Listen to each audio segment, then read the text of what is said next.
Bucktail is one of the most commonly used materials for warm water and saltwater flies, and is among the first that many fly tyers learn to deal with.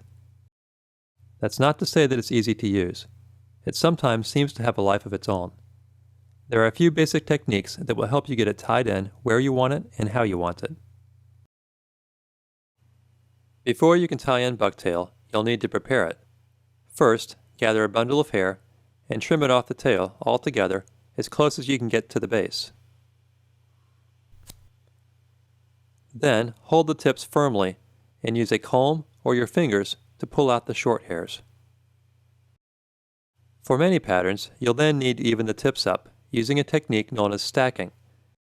This can be done by hand by pulling out the hairs that are either too long or too short and placing them back in the bundle with the tips lined up. This is fairly time-consuming though. A hair stacker will speed up the process considerably. After removing any hairs that are obviously too short, place the hair tip down in the stacker.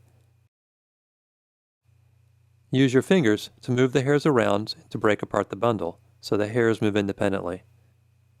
Then tap the stacker firmly on your tying bench to force the tips down to the bottom. You may have to repeat this process a couple times. When the tips are even, pull the stacker apart and remove the now stacked bundle. There are usually a few tips that still don't match.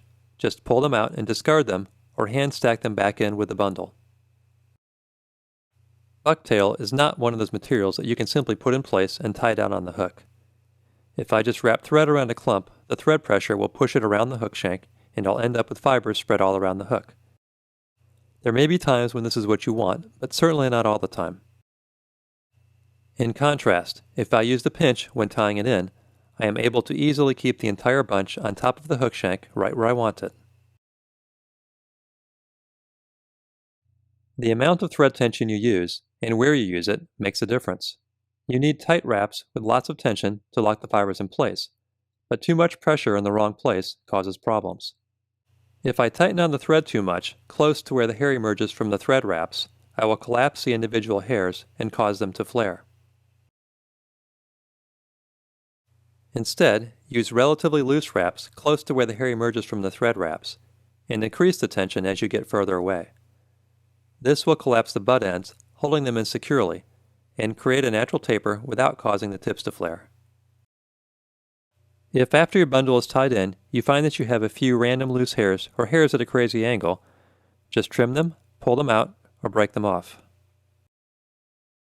You can choose to either trim the butt ends before tying them in, or tie them in before trimming.